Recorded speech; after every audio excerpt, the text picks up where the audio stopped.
All right, good evening and welcome back to our channel, Princess Seat. Today is the 23rd of June 2025, and tonight I'm just poised to deliver this message that's burning in my heart, and it's about the Nigerian government, the deceptive manipulation, and versus the International Monetary Fund's tightened grip on the disbursement, the battle between corruption and accountabilities.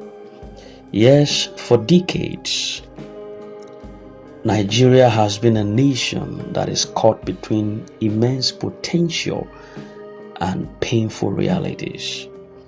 With abundant natural resources, a youthful population, and access to billions of dollars in international aid, Nigeria as a nation should by all standards stand as a beacon of hope in Africa. But instead, its story has become so synonymous with symmetric corruptions, deceptive manipulations, and squandered opportunities across board, particularly when it comes to international financial and intended masses funds.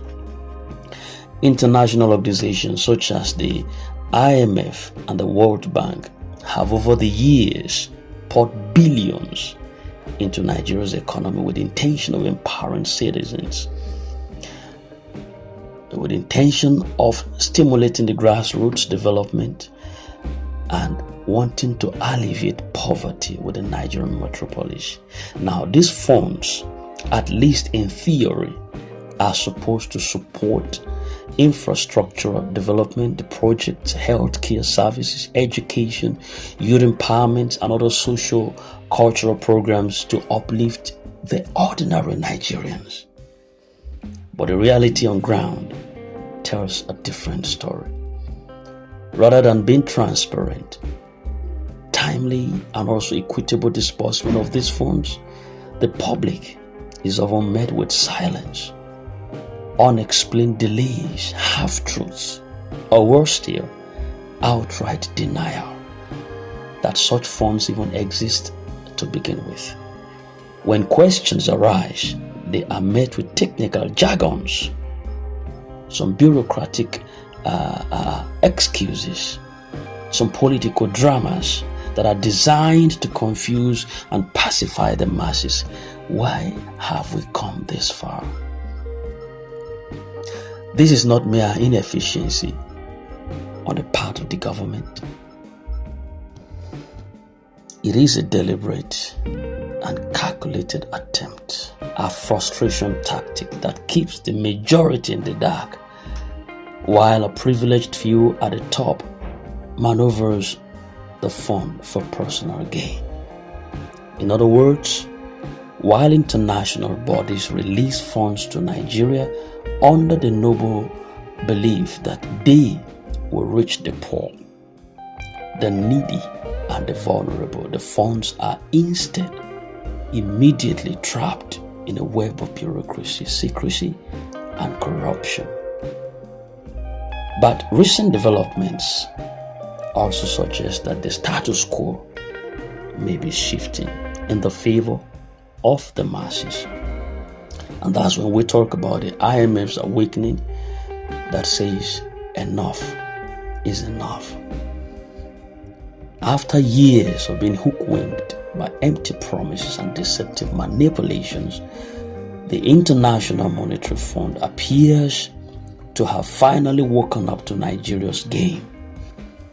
The institution, long criticized for releasing funds with little monitoring or enforcement, has now reportedly taken a much more aggressive structure and assertive stance in what many could describe as a strategic and well-structured move.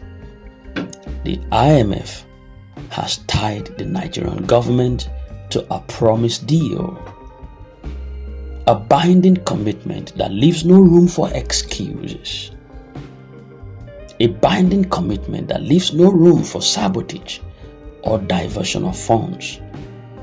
And in simple terms, the Nigerian government has been metaphorically tied to the neck, cornered in a position where escape or manipulation is no longer an option.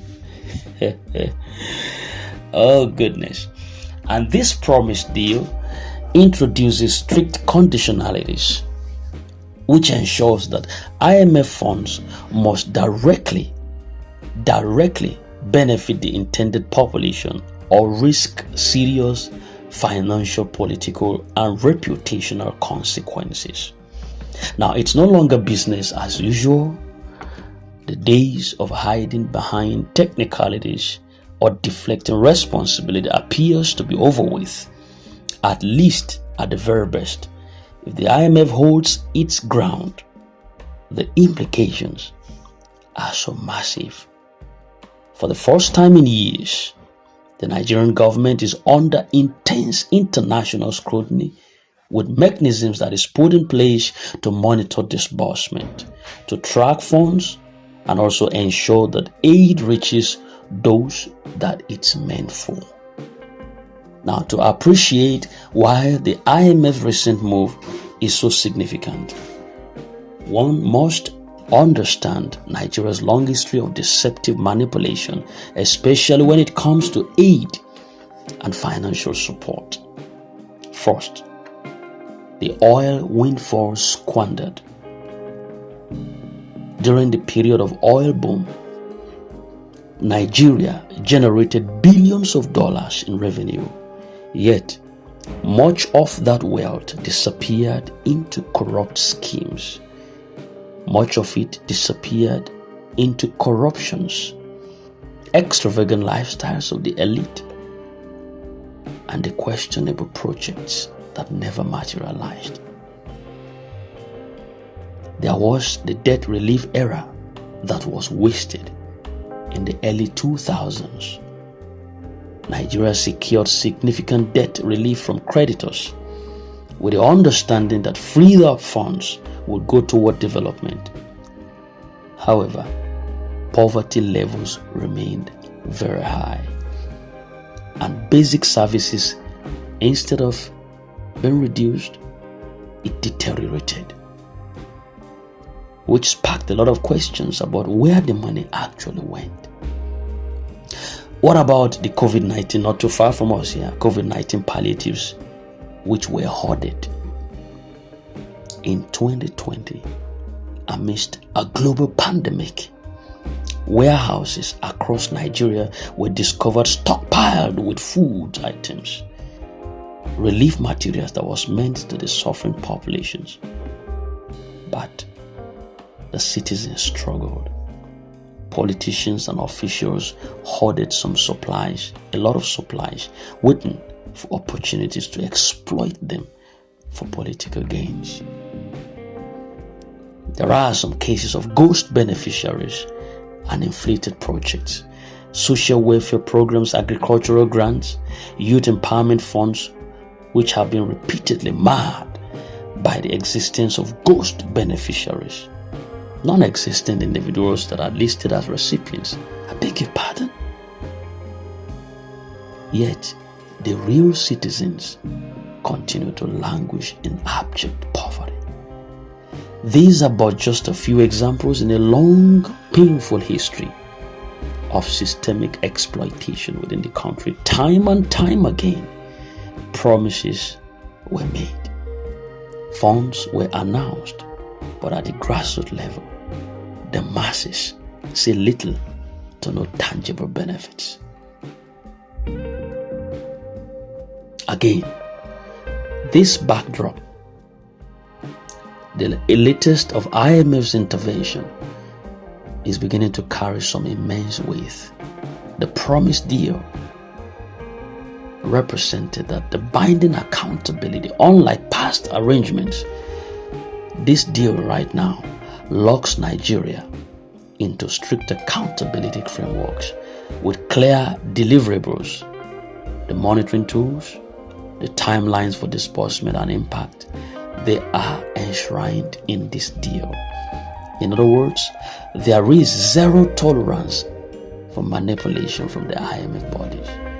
there is little room for the usual tactics of delay, the usual diversionary measures, the bureaucratic sabotages, the deals that is structured is designed to block loopholes and close some escape routes.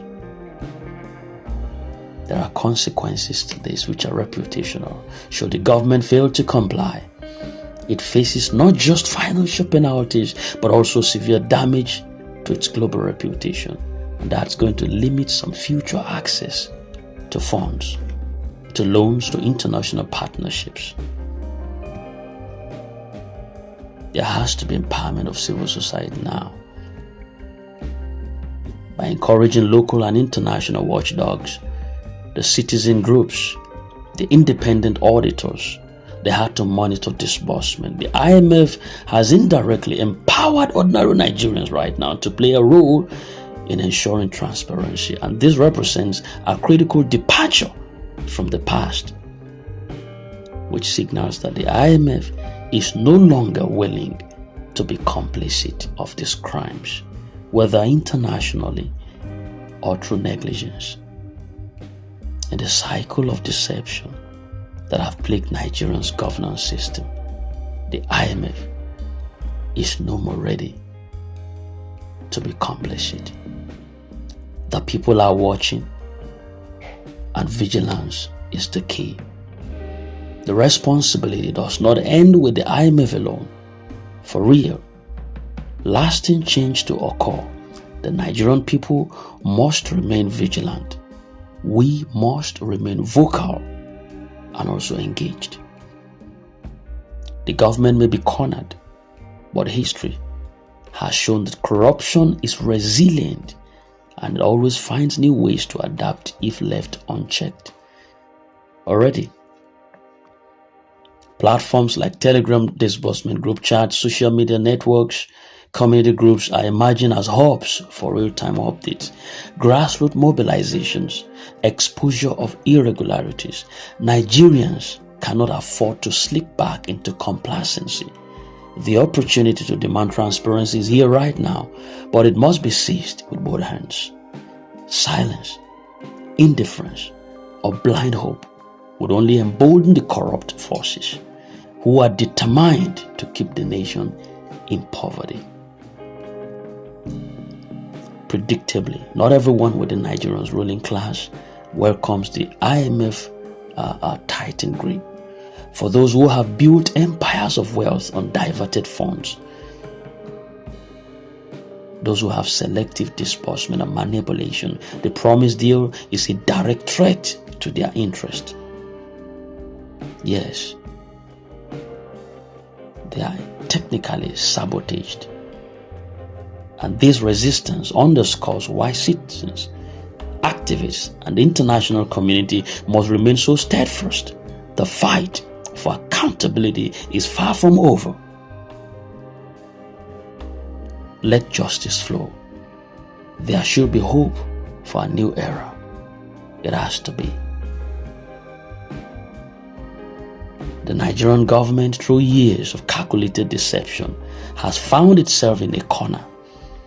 The IMF, learning from its past mistake, has now tightened its own grip, leaving little room for evasion. The people are awake. The world is watching. Yet, the battle is not won. Corruption does not die quietly. It fights back. It adapts and often resurfaces in new forms. And that is why this moment deserves and demands courage, unity, and vigilance from every singular Nigerian who dreams of a better tomorrow. It is time to let the money reach the people. It is time to let justice flow. History is going to judge this period, not just by the IMF's actions, but by the resiliences of ordinary Nigerians who are determined to reclaim their nation's destiny. Let us not lose this opportunity. Let truth rise. Let justice prevail. Let hope return. to Nigeria. Subscribe to our channel for more content, regular updates that could spice your wisdom and understanding on this wise. This is Princess Channel. We love you. To catch you very shortly. Thank you very much and bye for now.